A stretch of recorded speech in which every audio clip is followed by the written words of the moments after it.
सदानंदाचा येळकोट येळकोट येळकोट. जय मल्हार खंडेराव महाराज की जय.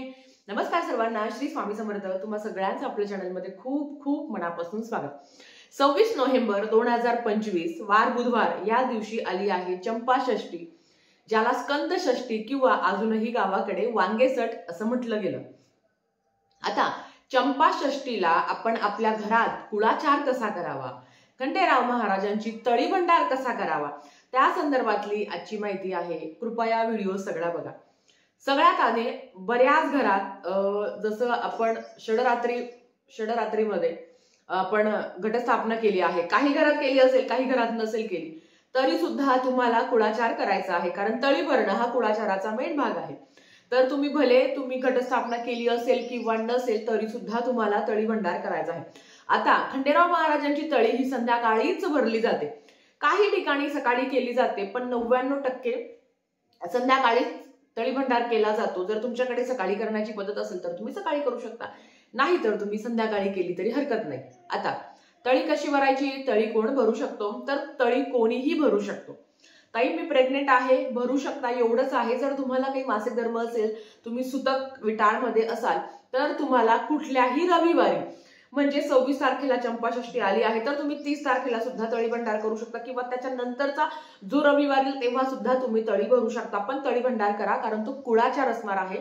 आणि अर्थात आपण वर्षातून एकदाच चंपाषष्ठीला तळी भंडार करत असतो, म्हणून कुलदेवाची सेवा चुकवायची नाही. आता त्याचा वापर केला जातो. आता 26 तारखेला नेमकी तळी कशी भरायची, त्याची योग्य पद्धत काय आहे तेच आपण आता बघूया. सर्वप्रथम तळी भरण्यासाठी बघा, आता काही ठिकाणी ना नारळ लागतं, काही ठिकाणी खोबऱ्याची वाटी लागते. पण खंडेराव महाराजांची तळी भरताना खोबऱ्याच्याच वाटीचा उपयोग केला जातो. पण परत प्रत्येक जाती धर्मामध्ये वेगवेगळे नियम असतात. तर तुमच्याकडे नारळ असेल तर तुम्ही ठेवू शकता, पण आमच्याकडे खोबऱ्याची वाटीच आहे. दुसरं येतं ते हळद. आपल्याला माहिती आहे, जेव्हा आपण जेजुरीला जातो, आपण संपूर्ण हळदीने भरलेला असतो. आणि खंडेराव महाराजांना हळद खूप प्रिय आहे, म्हणून तर सोन्याची जेजुरी, संपूर्ण जेजुरी ही भंडारा म्हणजेच हळदीने माखलेली असते. आता आपल्याला तुमच्या घरात जर कुळदेवाचा टाक असेल, मूर्ती असेल तर ती घ्यावी. जर ज्यांच्या घरात कुळदेवाचा टाक मूर्ती नाही आहे त्यांच्यासाठी ही सुपारी आहे. तुम्ही घटस्थापना करताना जर सुपारी ठेवली असेल तर तीच सुपारी घेऊन तुम्हाला आधी तळी भरायची असते, नंतर तुमचे देव तुम्हाला देवघरात ठेवायचे असतात. डायरेक्ट मग तुमचं समजा कुळाचार झाला नाही आहे, सकाळी तुम्ही घट हलवले तर लगेच देवघरात ठेवू नका. आधी त्यांची तळी भरायची आणि नंतर ते तुम्हाला देवघरात ठेवायचे आहे. तळी भरण्यासाठी दिवटी आणि बुदली याचा सुद्धा समावेश केला जातो. दिवटी बुदली काय आहे सगळ्यांना माहिती आहे, नव्याने सांगायची गरज नाही, कारण आपण मराठी माणूस आहोत. तर दिवटी बुदली काय होतं ना, काही काही घरात कुळाचार, कुळधर्म हा म्हणजे देवीचे टाक वगैरे, मग खंडेराव महाराजांचे टाक हे लग्नाच्या मुलाच्या किंवा मुलीच्या लग्नाच्या वेळेस करायचे असतात. जर तुमच्याकडे ती प्रथा असेल तर तुमची भाऊकीतल्या लोकांकडनं तुम्ही दिवटी बुदली आवर्जून आणावी. आणि ती जी बुदली आहे तर ती सुद्धा तुम्हाला प्रज्वलित करायची असते. त्याच्यासाठी तुम्हाला एक वात बनवायची असते, जी कापडी वात असते बघा. कापडी वात असते जी आपल्याला बनवायची असते. संपूर्ण कापडी जो सुती कापड असतो त्याची वात बनवायची असते. आणि जेव्हा तुम्ही ही तळी भरत असताना तेव्हा ती प्रज्वलित करायची असते. ही सुद्धा एक प्रथा आहे. आजकाल कोणी करत नाही, पण हे केलं पाहिजे. त्याच्याबरोबर आपण जेव्हा लंगर तोडतो तर त्या लंगर तोडल्यावर आपल्याला एक साखळी मिळते बघा, एक लंगर आपल्याला मिळते, ती सुद्धा तुम्हाला इथे ठेवायची. आता हे माझ्याकडे सगळं उपलब्ध नाही आहे, पण तुमच्याकडे असेल तर ती तुम्हाला आवर्जून ठेवायची आहे. आणि एक कडी असते बघा, कडी सुद्धा असते, तर ती सुद्धा तुम्हाला ठेवायची आहे. आता ह्या सगळ्या वस्तू तुम्हाला पाहिजे आहे. कलश आपल्याला पाहिजे आहे, मग तो तुमच्याकडे स्टीलचा असेल, चांदीचा असेल, तांब्याचा असेल, तो तुम्ही घेऊ शकता. 5 विड्याची पानं तुम्हाला घ्यायची आहे. आता सगळ्यात आधी तुम्हाला जेव्हा तुम्ही तळी भंडार करणार आहात तेव्हा एक दीप प्रज्वलन तुम्हाला करून घ्यायचं आहे. तळी भंडार करताना जर तुमच्याकडे खंडेराव महाराजांची टाक असेल तर नक्कीच त्या टाकावर आहे ना अभिषेक करायचा आहे. टाकावर अभिषेक करताना एक वेळा पुरुष सुक्तमचं पठण करावं आणि एक वेळा श्री सुक्तमचं पठण तुम्हाला करायचं आहे, या पद्धतीने. आता माझ्याकडे टाक नाही आहे तर मी सुपारीवरच तुम्ही पाण्याचा आहे ना पाण्याचा अभिषेक करू शकता. अभिषेक करून झाल्यावर मी तिथे सुपारी ठेवलेली आहे. अभिषेक तुम्ही करून झाल्यावर आपल्याला काय करायचं आहे, हे जे स्टीलचा तांब्या आहे तर ह्या तांब्याला आपल्याला 5ही दिशाने कुंकवाच्या या पद्धतीने रेषा काढून घ्यायच्या आहे. कुंकवाच्याच काढायच्या आहे, हळदीच्या काढायच्या नाही। हे काढल्यावर मध्ये तुम्हाला स्वस्तिक काढायचं आहे।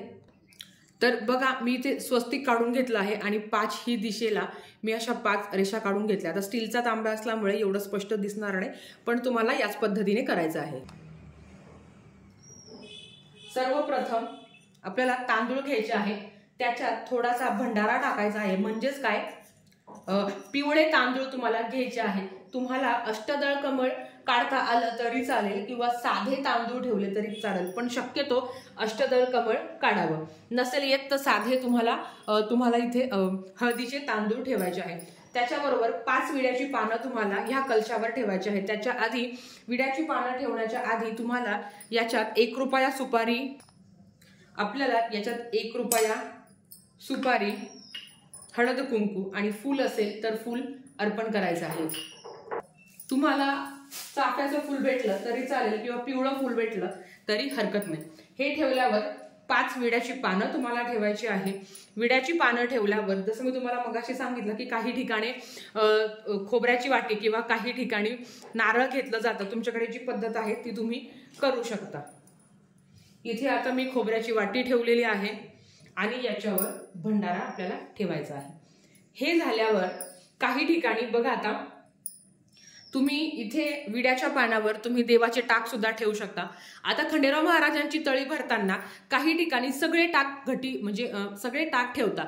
त्याच्यामध्ये एक येतं देवीचा टाक आहे, भैरोबाचा टाक आहे आणि आपल्या खंडेराव महाराजांचा टाक असतो। आता आमच्याकडे फक्त खंडेराव महाराजांचा टाक ठेवला जातो। तुमच्याकडे जी पद्धत असेल ती तुम्ही करावी। आमच्याकडे फक्त खंडेराव महाराजांचा टाक ठेवला जातो, जो सध्या माझ्याकडे नाही। तर आता हे 2 विड्याची पानं मिळून 1 विड्याची पानं तुम्हाला घ्यायची आहे। त्याच्यावर तुम्हाला खंडेराव महाराजांचा टाक ठेवायचा आहे। तुमच्याकडे विड्याची पानं नसेल तर काय करायचं, आपल्या ज्या काही ना अक्षता आहेत पिवळ्या त्या घ्यायच्या आणि त्याच्यावर ही खंडेराव महाराजांची सुपारी स्वरूप मी यांची पूजा करत आहे या पद्धतीने। तर बघा मी इकडे यांना हळद अर्पण केलेली आहे। फूल असेल तर फूल अर्पण करू शकता। आता काही ठिकाणी गणपती बाप्पा, भगवान शंकर हे सुद्धा घटी बसवले जातात किंवा त्यांची सुद्धा आपण पूजा करत असतो, त्यांची सुद्धा तळी भरली जाते। आता ती गोष्ट चुकीची आहे बरोबर आहे माहिती नाही, पण आपण जे काही आपले वडिलोपार्जित करत असतात त्याच गोष्टी आपण करत असतो। तर तुम्हाला करायचं असेल तर तुम्ही सगळे टाक तुम्ही घटी ठेवू शकता, तुमची इच्छा। आता हे झाल्यावर प्रश्न असा होतो की गावाकडे ना 5 मुलं एकदम सहजपणे मिळून जातात। आपल्याला इथे शहरामध्ये खरंच 5 मुलं सुद्धा मिळत नाही। मग अशा वेळेस काय करायचं असतं, तर बघा आता घटस्थापना आपण देवीची तळी जसं महिला सुद्धा भरू शकतात, त्याच पद्धतीने नवरा बायको सुद्धा खंडेराव महाराजांची तळी भरू शकता। 5 मुलं पाहिजे असतं आपल्याला तळी भरण्यासाठी। आता तुम्हाला जर 5 मुलं भेटले तर अतिशय उत्तम, नाही भेटले तर मग नवरा बायको, मुलगा मुलगी, सासू सासरे ह्या पद्धतीने तुम्ही तळी भरू शकता। तर ह्या पद्धतीने जर तुमची इच्छा असेल, जर तुम्हाला कोणी ओळखीचं असेल तर तुम्ही बोलवू शकता, नसेल तर काहीच अडचण नाही। आता 5 जणांनी आपल्याला हात लावायचा असतो, 5 मग स्त्री असो किंवा पुरुष असो। आता स्त्रियांनी डोक्यावर पदर घ्यावा, पुरुषांनी एकतर रुमाल किंवा टोपी आपल्या डोक्यावर असणं महत्वाचं आहे। आता काय करायचं असतं, 3 वेळा 5 जणांनी आपले हात लावून हे आपल्या डोक्यावर घ्यायचं असतं। असं येळकोट येळकोट जय मल्हार, सदानंदाचा येळकोट, खंडेराव महाराज की जय।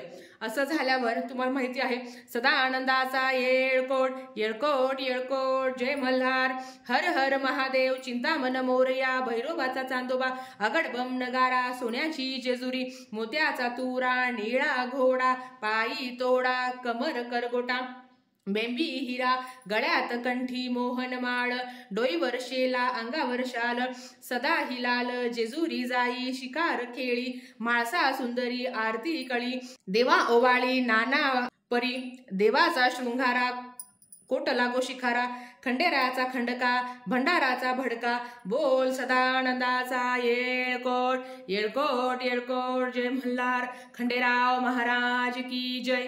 असं झाल्यावर जो आपल्या घरातला कर्ता व्यक्ती आहे त्यांनी त्याची टोपी इथे खाली ठेवावी आणि हे असं ठेवावं। हे झाल्यावर ही जी खोबऱ्याची वाटी आपण घेतलेली आहे तर ही अशी ज्याला आपण म्हणतो ना की अशी तोडायची आहे। ह्या पद्धतीने याचे 5 तुकडे करायचे असतात। ह्या पद्धतीने ती तोडायची आणि हे करून झाल्यावर याचे 5 तुकडे करायचे आणि जेजुरीच्या दिशेने जायचं असतं, ज्याला 5 पावली म्हणतात. आता 5 पावली म्हणजे काय? आपण जी दिवटी बुधली घेऊन गेलेलो आहोत, आपण जी दिवटी बुधली प्रज्वलित केलेली असते, तर ती घेऊन खंडेराव महाराजांच्या मंदिरात जायची प्रथा आहे.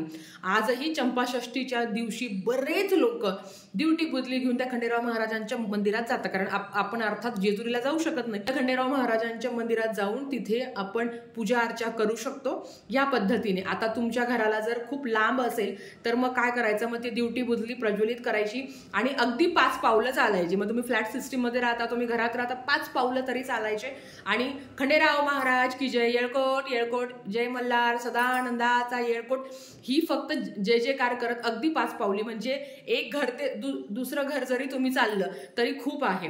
या पद्धतीने तुम्हाला करायचं आहे. मग हे जे ब्रेक केलेलं आहे, हे जे खोबरं आहे ज्याचे आपण 5 तुकडे करत आहोत, जेजुरी ज्या दिशेने आहे तर ह्या ब्रेक केलेल्या ना 5 खोबऱ्याच्या तुकडे तुम्हाला घ्यायचे, त्याला सुद्धा तुम्हाला हळद लावायची आणि या पद्धतीने. आणि तुम्ही मग गच्चीवर जाऊन करू शकता किंवा गॅलरीत जाऊन करू शकता. 5 तुकडे केले, समजा आता ही 5 तुकडे आहे आणि याला सुद्धा अशी हळद लावायची आणि जेजुरीच्या दिशेने अशी ती थोडीशी फेकायची, ज्याला फेकणंच म्हणतात, की जेणेकरून हा नैवेद्य मी खंडेराव महाराजांना देत आहे या पद्धतीने.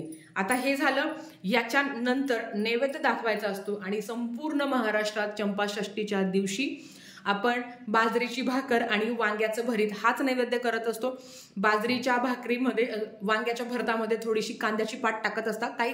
काही ठिकाणी टाकतात, काही ठिकाणी टाकत नाही. आणि जो नवीन लसूण आता बाजारात आला आहे तो सुद्धा टाकायचा असतो. ही प्रथा असते, तर तुमच्याकडे असेल तर ते करावं. आणि जसं आपण शारदीय नवरात्र उत्सव मध्ये 14 दिवे केले आहे पुरणाचे, त्याच पद्धतीने आपल्याला खंडेराव महाराजांचा सुद्धा कुळाचार करण्यासाठी 14 दिवे करायचे असतात पुरणाचे.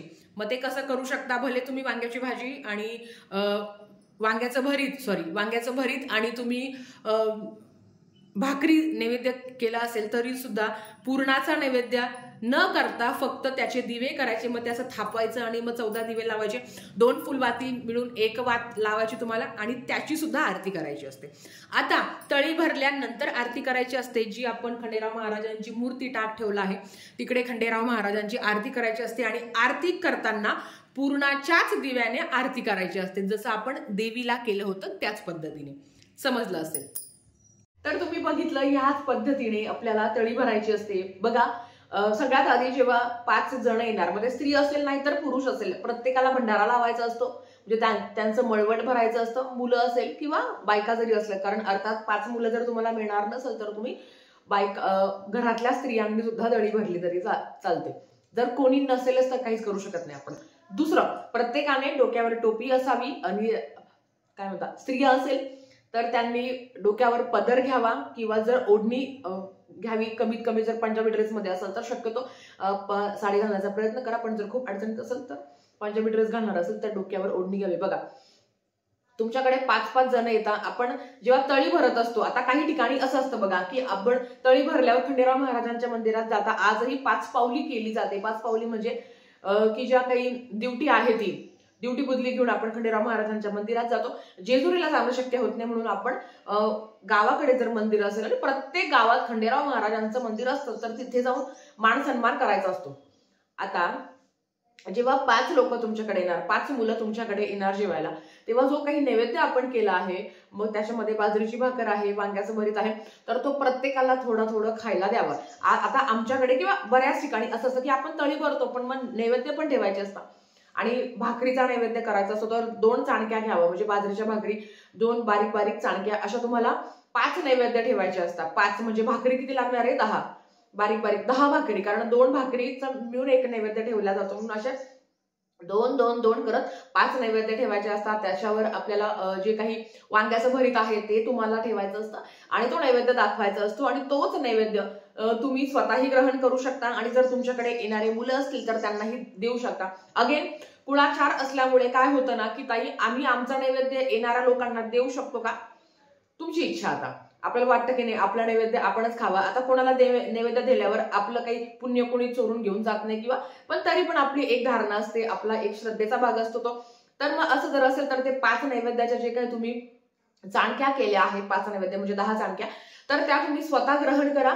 आणि बाकीचा जो नैवेद्य आहे किंवा जो काही बनवलं असेल तर ते तुम्ही मुलांना, अगदी 2 मुलं आले, 3 मुलं आले, समजा जर 2 मुलं अवेलेबल असेल तर बाकीचे 3 घरातले घ्यावे, या पद्धतीने तुम्ही करू शकता. पण आलेल्यांना तुम्ही नक्की नैवेद्य काहीतरी ग्रहण करतील, ते प्रसाद आपल्या घरातला खातील, याची तुम्ही काळजी घ्यावी. कारण जेव्हा आपण खोबराचे आपण तुकडे करतो, तो त्या नैवेद्य आपण देतोच.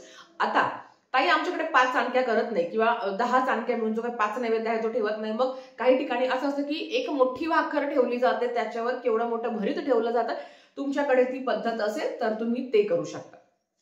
आता हे सगळं करून झाल्यावर देव कधी ठेवायचे बघा. घटस्थापना ज्यांनी केली असेल तर आपण देव म्हणजे हलवणार आपण देव हलवून झाल्यावर त्या देवांवर अभिषेक करायचा असतो. अभिषेक करून झाल्यावर त्यांची संध्याकाळी तळी भरायची असते किंवा दुपारी जर तुमच्याकडे ती पद्धत असेल तर. आणि ती तळी भरून झाल्यावर ते जे काही टाक आहे मग ते देवघरात ठेवायचे असते. तळी भंडार करण्याच्या आधी टाक देवघरात ठेवायचे नाही. आधी त्या टाकांवर किंवा सुपारी जरी तुम्ही ठेवली असेल, अगदी मूर्ती जरी असेल तरी त्या मूर्तीवर म्हणजे ती जी काही मूर्ती आहे त्याच्यावर अभिषेक करावा. नंतर ती तुम्ही तामणात ठेवावी जेव्हा आपण तळी भंडार करत असतो. आणि सुपारीचं सुद्धा तसंच आहे की सुपारी पण आधी तुम्ही त्याच्यावर अभिषेक करावा, कारण अर्थात ती सुपारी स्वरूप तुम्ही ठेवली आहे. प्रत्येकाच्या घरात टाक आहे असं नाही. मग बऱ्याच महिलांनी सुपारी ठेवली होती, मग ती एका जागेवर काढून त्याच्यावर अभिषेक करावा. अभिषेक करत असताना तुम्ही पुरुष सुक्त म्हणा, एकदा श्री सुक्त म्हणा, अभिषेक करून ते स्वच्छ करून. अभिषेक कधी करावा तर जेव्हा तुम्ही घट हलवणार त्याच्यानंतरच ते तुम्ही व्यवस्थित काढून ठेवायचं. अभिषेक करायचा तिथेच ठेवायचा. अभिषेक करून झाल्यावर म्हणजे घटाच्या ठिकाणी किंवा देवघरात न ठेवता एका साईडला ठेवायचं. मग त्याचा तळी भंडार करायचा आणि नंतर तळी भंडार करून झाल्यावर लगेच ते तिथे जागेवर ठेवायचे तळी. आता ताई जे 14 पूर्णाचे दिवे केले होते त्याचं काय करावं तर त्याच्यातली जी काही काजळी असणार आहे ती तुम्ही काढून घ्यायची. बघा ताई आमच्याकडे दिवे करत नाही, पण आपण आई भगवतीची जेव्हा कुळाचार केला, नवमीला किंवा काही ठिकाणी दसऱ्याला केला जातो तेव्हा सुद्धा तुम्ही जे काही दिवे आहे ते बनवले होते. तर इथे खंडेराव महाराजांची सेवा करत असताना, कारण तो सुद्धा कुळाचाराचा महत्वाचा भाग आहे, तुमच्याकडे नसेल तर तुम्ही करा. याने काही होणार नाही, याने कुठले दोष लागणार नाही, काही होणार नाही. देवाची सेवा केल्याने कधीही दोष लागत नाही. देव आपलं रक्षण करत असतो. आणि अर्थात चटकन पावणारे देव हे आपले कुळदेव आहे, आपले कुळदेवी आहे, आपले गुरुदेव आहे. त्यांची पूजा केल्याने आपले पितृदेव सुद्धा आहेत, त्यांची पूजा जर व्यवस्थित आपल्याकडनं झाली तर आयुष्यात खरंच अडचणी खूप जास्त प्रमाणात कमी होतात, किंबहुना त्या येत सुद्धा नाही. तर या पद्धतीने करावं. तर ती काजळी काढून घ्यावी. बाकीचं पुरण सगळ्यांनी थोडं थोडं तुम्ही प्रसाद म्हणून खाऊ शकता. ठीक आहे. आजच्यासाठी फक्त इतकं झालेली सेवा स्वामींच्या चरणी मी रुजू करते आणि आजचा व्हिडिओ इथे थांबवते. आवडला असेल तर लाईक शेअर सबस्क्राईब करा. भेटूया परत अशाच एका नवीन व्हिडिओ सोबत. तोपर्यंत श्री स्वामी समर्थ.